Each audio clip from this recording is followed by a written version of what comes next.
چاہے بندہ وہ خود ہو، مال کے ساتھ اولاد ہو، رشتہ دار ہوں یا اعزا اقربا ہوں یا گھر والے ہوں، بچے ہوں، کوئی بھی ہو، جس اللہ نے پیدا کیا ہے اس دین کے خاطر اگر ہمیں جان دینے کی باری آ جائے تو جان دینے کا طریقہ امام حسین نے بتایا ہے۔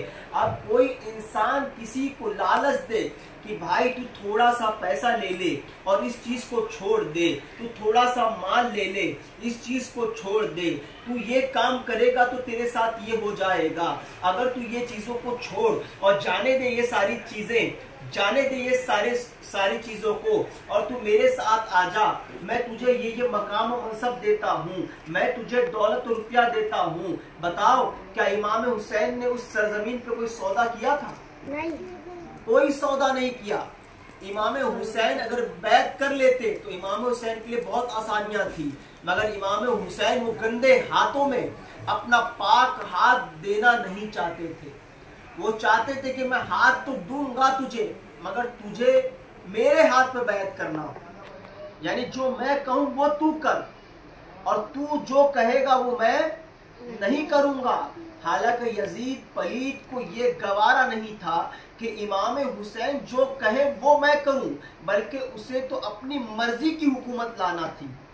حضرت امام حسین رضی اللہ تعالی عنہ شریعت کے پابند، سنت کے پابند۔ حضرت امام حسین کون؟ حضرت امام حسین حضرت فاطمہ الزہرا کے بیٹے۔ حضرت امام حسین کون؟ حضرت امام حسین وہ جو غریبوں کو کھانا کھلایا کرتے تھے۔ حضرت امام حسین کون؟ حضرت امام حسین وہ ہر لمحہ صبر کیا کرتے تھے۔ حضرت امام حسین کون؟ جو وہ شکر کیا کرتے تھے۔ حضرت امام حسین غریبوں کی امداد کیا کرتے تھے۔ حضرت امام حسین دشمنوں کے سامنے سینہ تان کے کھڑے ہو جایا کرتے تھے۔ حضرت امام حسین غلط چیزوں کو دیکھ نہیں سکتے تھے۔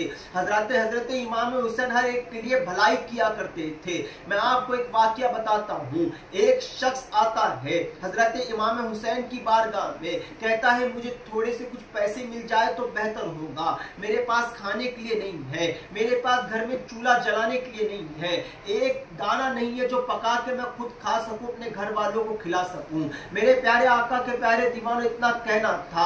امام حسین کہتے ہیں ٹھیک ہے تو تھوڑی دیر بیٹھ جا، اللہ تیرا انتظام کر دے گا، کوئی نہ کوئی انتظام ہوگا، تو یہاں سے مال لے کر یا اناج لے کے چلے جانا، تیری مدد ہو جائے گی۔ وہ بیٹھ جاتا ہے۔ حضرت امام حسین کے پاس بھی کچھ نہیں تھا، مگر دیکھو تو صحیح حضرت امام حسین نے اس کو بیٹھا دیا ہے۔ امام علی مقام اسے بیٹھاتے ہیں، مگر انہیں یقین تھا میں بیٹھایا ہوں تو اللہ مجھے عطا کرے گا، کسی نہ کسی کو بھیجے گا، اور اللہ جب بھیجے گا تو اس کا بھلا ہو جائے گا۔ دیکھو آپ کتنا اللہ پہ یقین تھا ان کو۔ آج بھی ہمیں مسلمانوں ضرورت ہے اس بات کی ہے۔ حضرت امام حسین نے وہاں پر بھروسہ کر کے یہ بتا دیا کہ بے شک اگر اللہ پر بھروسہ کیا جائے تو اللہ غیب سے امداد فرماتا ہے۔ ہر ایک انسان بھروسہ نہ بھی کرے، جو اللہ کو نہ بھی مانے، جو کلمہ نہ بھی پڑھے، جو رسول اللہ کی پیروی نہ بھی کرے، جو کفر میں اپنی زندگی گزارے، جو کلمہ نہ پڑھتا ہو، اللہ تعالیٰ اسے بھی عطا فرماتا ہے، اور جو نبی کو مانتا ہے، اللہ تعالیٰ کو مانتا ہے، جو پرہیزگاری کی زندگی گزارتا ہے، جو یقین کرتا ہے، اللہ تعالیٰ اسے عطا فرماتا ہے۔ امام حسین وہ تھے، ان کو پتا تھا کہ میں جب مانگوں گا اللہ سے تو اللہ مجھے دے گا۔ ایسا ہی ایمان اپنے اندر پختہ کرنا ہے اور پیدا کرنا ہے، ایسے ایمان کو اپنے اندر داخل کرنا ہے۔ یہ یقین ہو جائے دنیا سے ادھر سے ادھر ہو جائے گی، کوئی میرا کچھ بگاڑ نہیں سکتا ہے، اور جو رزق میرے قبضے میں آئے گا وہ مجھ سے کوئی چھین نہیں سکتا ہے، چاہے کوئی کچھ بھی کر ڈالے، چاہے کوئی جادو ٹونا کرے، چاہے کوئی کچھ بھی کرے، چاہے کوئی سحر کے انداز کرے، چاہے کوئی مارے، چاہے کوئی کاٹے، چاہے کوئی عزت گرانے کی کوشش کرے، کوئی کچھ نہیں کر سکتا ہے جب تک کہ اللہ نہ چاہے۔ اے انسانوں ذرا سمجھو تو صحیح، اللہ تعالیٰ جسے عزت دینا چاہے کیا اسے کوئی ذلت دے سکتا ہے؟ اور اللہ جسے ذلت دینا چاہے کیا اسے کوئی عزت دے سکتا ہے؟ ارے ایک انسان ہے اچھے کپڑے پہن لے تو عزت تلاش کرتا ہے, تھوڑا سا پیسہ آ جائے تو سوچتا ہے لوگ میری عزت کرے, تھوڑی کوالیفیکیشن پڑھائی یا کوئی علم سیکھ لیتا ہے تو سوچتا ہے میری عزت کرے. ارے آپ نے دیکھا ہوگا کئی لوگ علم کا جوہر رکھتے ہیں پھر بھی ان کی عزت نہیں ہے, اور ایک انسان ہے جس کے پاس نہ مال ہے نہ دولت نہ علم ہے, اللہ تعالیٰ اس کو عزت عطا فرما دیتا ہے. ہونا تو یہ چاہیے تھا اس کی عزت ہو جس کے پاس علم ہو, اس کی عزت ہو جس کے پاس شہرت ہو, اس کی عزت ہو جس کے پاس خوبصورتی ہو, اس کی عزت ہو جس کے پاس مال ہو, اس کی عزت ہو جس کے پاس ساری چیزیں ہو. مگر اللہ تعالیٰ جسے جب عزت دینا چاہتا ہے تو فقیروں سے اٹھا کر اس کو عزت دے دیتا ہے, اور جب کسی کو گرانا چاہتا ہے تو چاہے کتنا بھی بڑا ترنم خواہ ہو اللہ تعالیٰ اس کی عزت کو گرا دیتا ہے. اب ادھر ایک بات سمجھ میں آتی ہے, اللہ تعالیٰ عزت کا مالک ہے, اللہ ہی عزت دیتا ہے, تو عزت کہاں تلاش کرنا چاہیے؟ اللہ سے تلاش کرنا چاہیے. اے اللہ تو عزت دے گا تو ہی میری عزت ہوگی, ورنہ یہ کائنات مل کر میری عزت نہیں کر سکتی ہے. بہرکیف بات آگے بڑھی. میرے پیارے آقا کے پیارے دیوانوں, حضور صلی اللہ تعالی علیہ وسلم کے وہ نواسے کے پاس وہ شخص آیا, بیٹھ جاتا ہے. کچھ دیر کے بعد حضرت معاویہ آتے ہیں رضی اللہ تعالی عنہ. آنے کے بعد سونے کی سکوں کی تھیلی دیتے ہیں حضرت امام حسین کے ہاتھ میں تحفتن کے طور پر. حضرت امام حسین لیتے ہیں, لینے کے بعد وہ شخص کو دیتے ہیں, اے شخص لے, تیرا بھلا ہو, تو انہیں مانگنے آیا تھا, تجھے تیری رقم مل گئی, جو تیری حاجت تھی وہ تجھے مل گئی, اللہ نے عطا فرما دی, اب تو جا سکتا ہے. جاتے جاتے معلوم ہے حضرت امام حسین نے کیا کہا, اے شخص تو ذرا رک جا. اس کو روکتے ہیں, وہ پوچھتا ہے کیا ہوا حضرت امام حسین, آپ کیوں روکتے ہیں؟ آپ نے مجھے مال دیا, میں جا سکتا ہوں. ہاں ہاں تو جا سکتا ہے, مگر ایک بات سن لے, میں تجھ سے معافی چاہتا ہوں. وہ کہتا ہے امام حسین معافی کس بات کی ہے, معافی کس بات کی مانگتے ہیں آپ نے کوئی غلطی کی ہے جو معافی مانگتے ہیں؟ آپ نے تو میرا بھلا کیا ہے, آپ نے تو مجھ پر رحم کیا ہے, آپ نے تو مجھے عطا کیا ہے, آپ نے تو مجھے دیا ہے, میں آپ کا شکر گزار ہوں, آپ کو معافی مانگنے کی ضرورت نہیں ہے. بولے نہیں, دراصل معاف کر دے, دراصل معافی کس چیز کی مانگتا ہوں, اس چیز کو تو سماعت کر لے.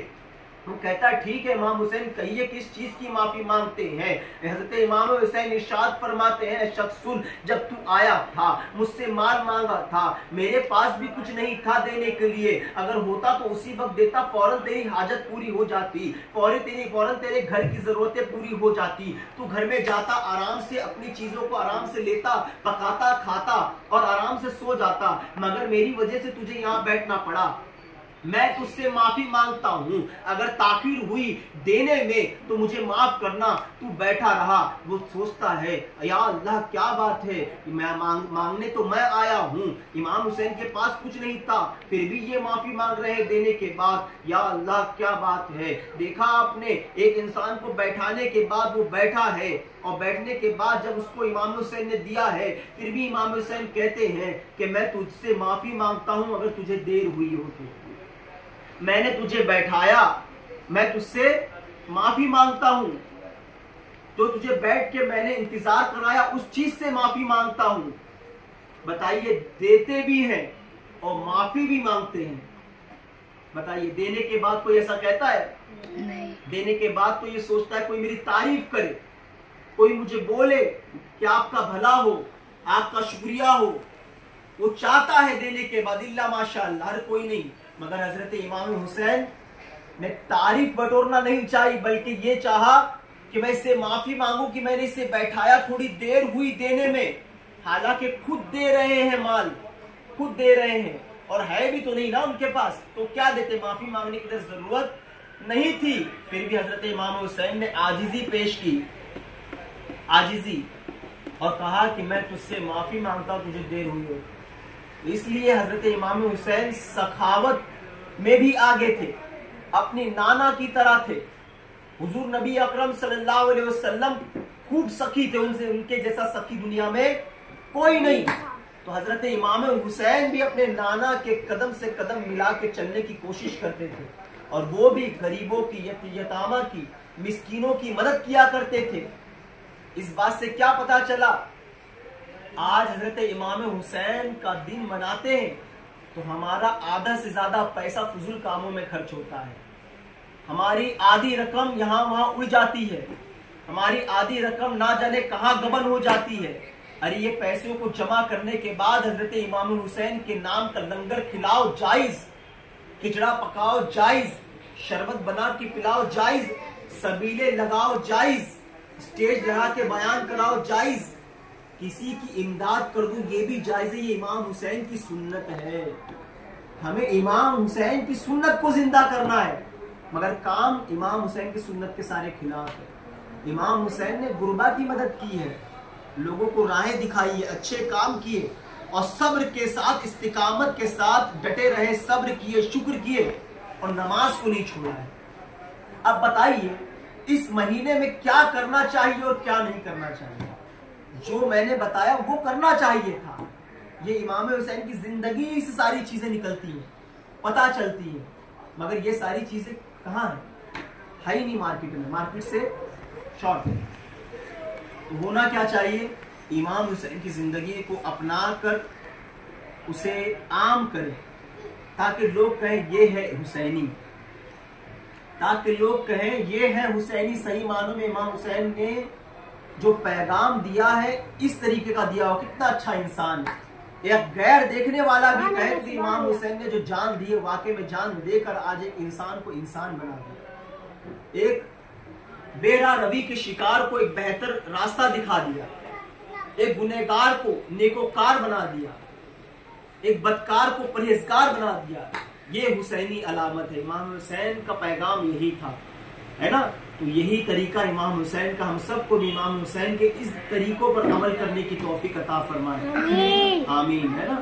تو اللہ تعالی ہم سب کو ان ساری چیزوں پر چلنے کی, عمل کرنے کی, استقامت کے ساتھ مضبوطی سے تھامنے کی توفیق عطا فرمائے. السلام علیکم ورحمۃ اللہ وبرکاتہ.